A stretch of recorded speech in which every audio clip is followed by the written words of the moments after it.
Bom dia, meninos e meninas do sexto ano. Vamos iniciar aqui mais uma aula hoje sobre tecidos, tá bom? Só para finalizar, os tipos de tecido, a gente já falou do tecido muscular, né? Tecido muscular estriado cardíaco, tecido muscular liso e tecido muscular estriado esquelético.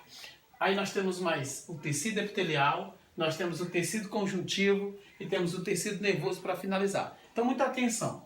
Primeiro, ó, o tecido epitelial, o jeito que as células se comportam são igual a essa cerâmica aqui, ó. Uma grudada na outra. Então, o tecido epitelial e as células são justapostas. E não é por acaso. A intenção maior é de revestir e de proteger o nosso organismo. Ela reveste e protege o nosso organismo. Então, por exemplo, algo tocar na sua pele exatamente, que é o tecido epitelial, pode ocorrer a possibilidade daquele objeto entrar ou então só raspar. Ou bactérias ou micro-organismos, tá? A intenção maior é de revestir e de proteger. Além disso, não é só a nossa superfície não, tá? Nossos órgãos internos normalmente são todos cobertos por tecido epitelial. Além disso, o nosso tecido epitelial pode ser dividido nessas três camadas aqui, ó. Só que essas três camadas principais, a que faz parte mesmo da pele é só essa primeira, epiderme. A outra, derme e hipoderme, faz parte do tecido conjuntivo, que é o que a gente vai falar daqui a pouquinho, tá bom? Faz parte do tecido conjuntivo. Aí, olha, na epiderme, ela normalmente, bem na superfície da nossa pele, da epiderme, é formado por células praticamente mortas, né? Elas não conseguem mais manter nutrientes, mas isso tem uma vantagem. É como se fosse a casca de uma árvore, né? A casca de uma árvore ela serve para conter ressecamento, ela serve para defesa, né, do próprio caule. Na nossa pele do mesmo jeito, é porque estão na fase são microscópicas. E aí as nossas células ficam mortas e formam um tecido chamado elas ressecam e liberam um substrato chamado de queratina. E aí tende a proteger mais a nossa pele, ok? Além desses conceitos, no tecido epitelial possui algumas glândulas, são duas glândulas principais, as sudoríparas e as sebáceas. Essas glândulas sudoríparas, elas têm a função principal de liberar suor. Então elas liberam suor, mas junto com o suor, né, vem resto de substratos, vem toxinas que a gente às vezes se alimenta e nosso corpo quer expelir. Então, as glândulas sudoríparas elas são importantíssimas para fazer esse processo de liberação de excreção. Então, você pode dizer que a pele também ela serve como um sistema de transpiração e excreção de partículas, de moléculas. As glândulas sebáceas. Então você já percebeu que o seu rosto, próximo ao nariz, ou nessas regiões mais sensíveis do corpo, tem muito óleo, né? Essa oleosidade é produzida pela parte da glândula sebácea. Na glândula sebácea, às vezes ela fica próximo ao pelo, que tem a função de nutrir o pelo, os cabelos ficam mais sedosos. É por causa dessas glândulas sebáceas que produzem essa quantidade de oleosidade e brilho, né? Então, é nesses dois pontos aqui que as bactérias gostam, né? Se você, por exemplo, arrancar um pelo, você for fazer uma limpeza do organismo e essa limpeza não for para estobarba, por exemplo, for com cera, você está arrancando tanto as glândulas sudoríparas quanto as glândulas sebáceas. Então você está abrindo mais a possibilidade da entrada de micro-organismos. Não esquece disso. Outro tecido, pessoas, é o tecido conjuntivo. Olha, conjuntivo, o foco maior dele aqui é unir células e órgãos. A união desses dois aqui faz a característica principal, que é conjunta. Faz uma ligação entre células e faz uma ligação entre órgãos.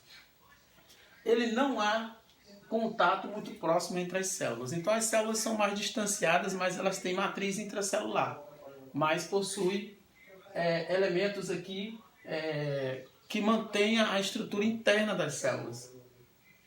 Os componentes do tecido conjuntivo, os principais são sangue, gordura, osso e cartilagem. São esses os agrupamentos, né? O nosso sangue é um tecido conjuntivo.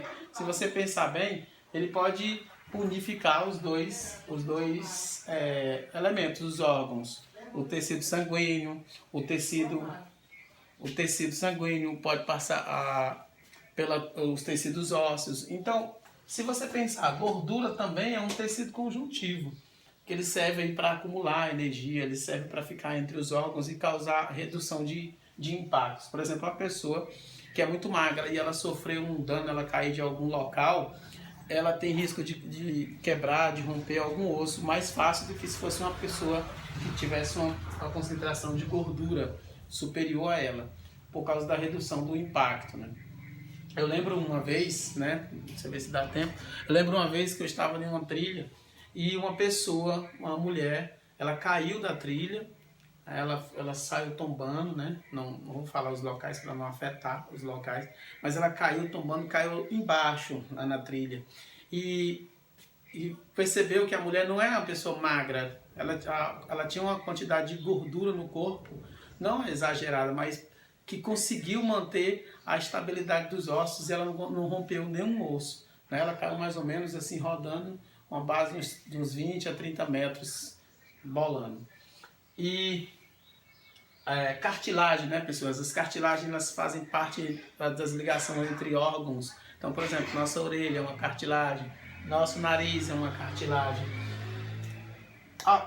Esses componentes aqui ajudam nesse processo aqui, ó, defendem, produz energia, né? Guarda energia, no caso a gordura, coagulação sanguínea, você se rompe e as células plaquetas elas coagulam para impedir que ocorra hemorragia, elas ressecam ali e aí aquela casquinha de ferida é que um dia foi a plaqueta, ajuda na cicatrização, né?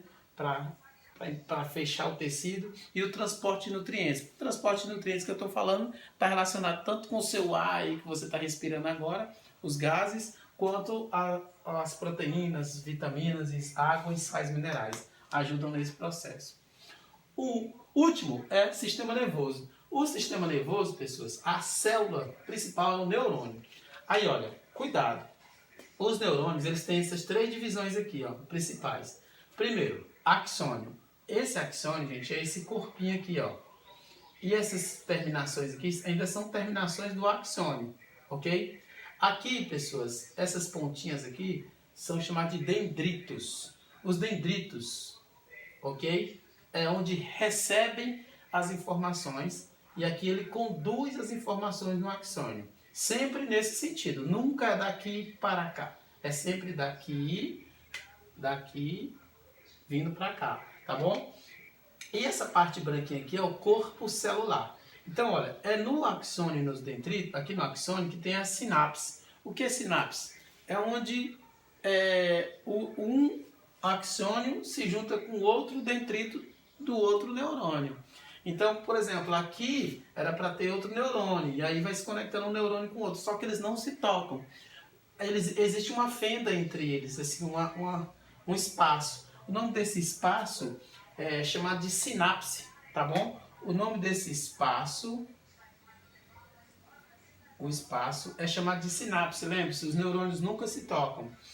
E como é que eles vão passar as informações? Através dos neurotransmissores, que são como se fossem pequenas enzimas, pequenas partículas que passam de um para o outro, ele vai liberando pequenas partículas. E a ordem é essa aqui, gente. Ó. Quem recebe é sempre os dendritos. Quem conduz é sempre o axônio. Então, por exemplo, se eu fosse fazer a simplificação, né, aqui como se fosse meu braço. Aqui, né, meu braço, minha mão seria aqui essas partes do dendrito e essa restante aqui do meu antebraço do axônio. Então, a informação sempre é de dendrito para axônio. Aí tem outro dendrito aqui, ó. Entendido? Aí ele passa as informações pelos neurotransmissores. Tem uma fenda chamada de sinapse. Dendrito, axônio. Dendrito, axônio. E assim vai. Sempre é do dendrito para o axônio. Tá bom? Não esquece disso. Olha, nesse processo aqui de sinapse e neurotransmissores, que acontece? Esse aqui, ó. O sistema nervoso, ele é capaz de receber, ele leva a informação, ele processa aquela informação e provoca movimento, provoca ações, certo? Depende de que tipo de ação que tá ocorrendo ali, ok? Beleza? Nossa aula é essa. Eu vou deixar a página para vocês aqui, pessoas, página 66, tá bom? Da 26, a questão 26 a 33. Nos vemos, tá? E até a próxima. Tchau, tchau.